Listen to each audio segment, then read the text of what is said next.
So it's August in Texas. It just rained. A little lawnmower cover in the back of my house. And around here is the workshop.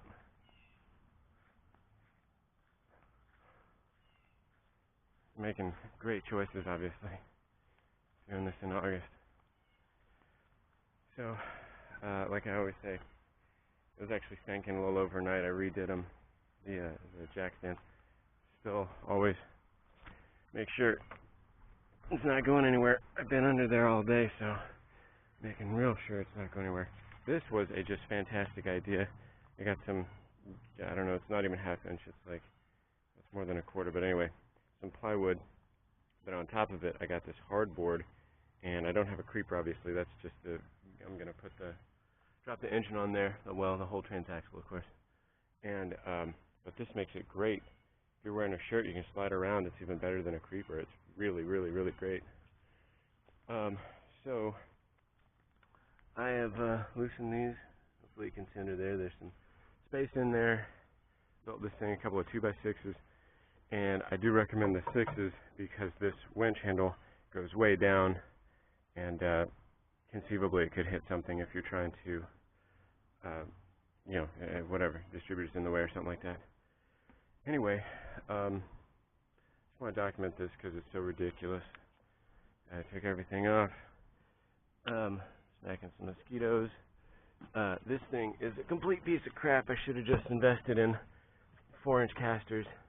And, I mean, these are 1x4s. It says 800 pounds, but it came from Home Depot. Everybody says they kind of suck. Anyway, it can be done anywhere. So there is, hopefully that's fairly visible. I set up the, jack stand, or the trolley jack. What sucks about the trolley jack, is it moves as you're raising and lowering it, and I got it up fairly high, so it's going to move, I don't know, maybe 4 inches backwards towards the outside of the van. Thought I was just going to have to do take the CV joints off the differential, and then I'd be okay, but I had to take them all the way off, and should have just done it up front. Oh, this is what I was going to talk about, was I got this winch. I think it's like 800 pounds. What does it say? Oh, 1,500 pounds. Okay, I don't know what that means. Max line pull. 1,500 pounds first layer. 750 pounds full drum. Huh, weird. I guess that means 750 pounds when it's full of, when it's short, I guess, when the drum is full of line. It seems like if anything that would make it stronger. I don't understand that, but I really hope I detached everything, because if it drops down halfway and catches, that's going to suck. Or if I'm trying to pull it out and it catches on something. Anyway, so I just got this winch, built this thing real easy, and got this tow strap. It's like a 15-foot tow strap, so I just kind of wrapped it around the carrier bar and clipped it to itself. Went back and forth just kind of around it. Try not to put any serious weight on anything. What is that? I think that should bear the load. In fact, I think it is. Oh god, well, it's on that piece of aluminum. Huh, I might want to redo that. Anyway, I think I will. I just went back and forth a bunch of times, and luckily it just happened to reach over there, and I pulled it up, and I'm just kind of grabbing the tow strap, just kind of in the middle of the strap. And then I just unscrewed, the carrier bolts, both of them on both sides, so that it dropped down a little, and then just cranked it up slowly until I was clearly carrying the weight of the whole engine in the back there. And that's it.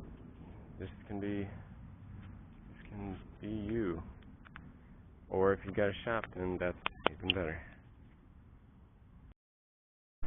Okay, here's a quick addendum. I was thinking I was going to strap this thing kind of over the top. Ended up strapping it at the back.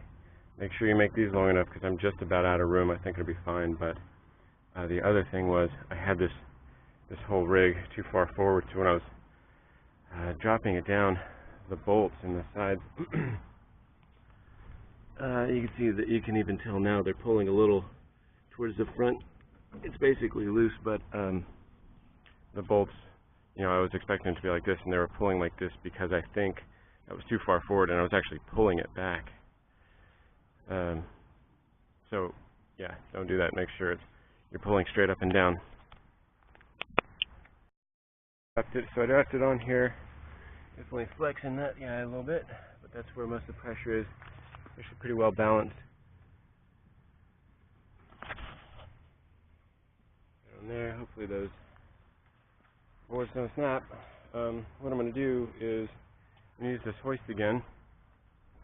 I'm going to hook it on here, and I'm going to get the jack under the transmission mount and try to get that to a really even distribution of weight, whatever you want to call it.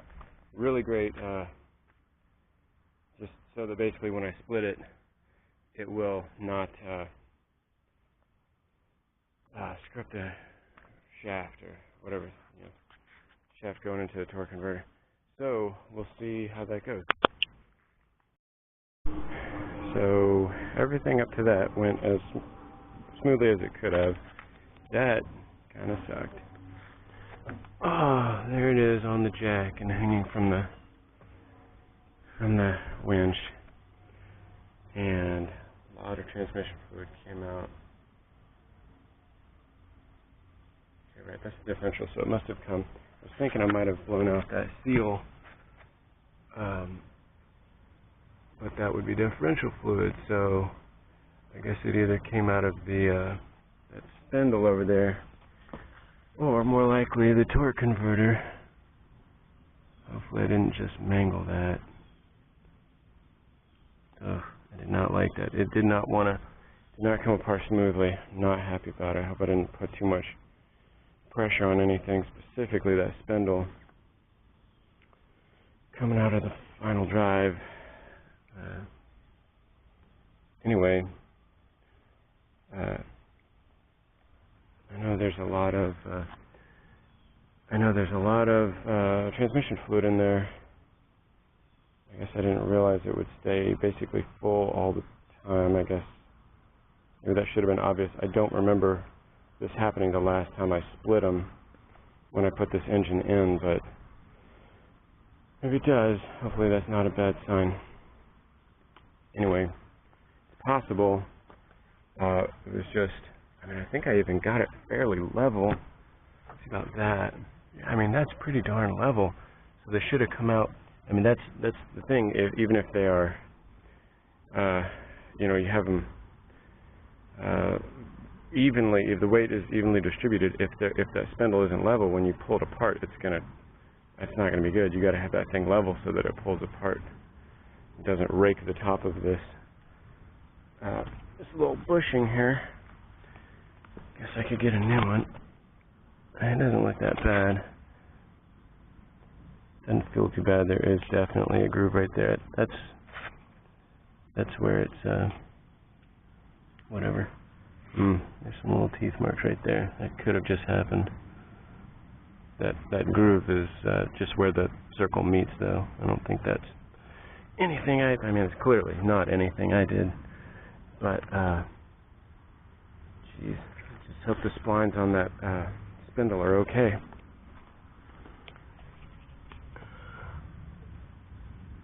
They seem pretty good. Feel real sharp. Ugh.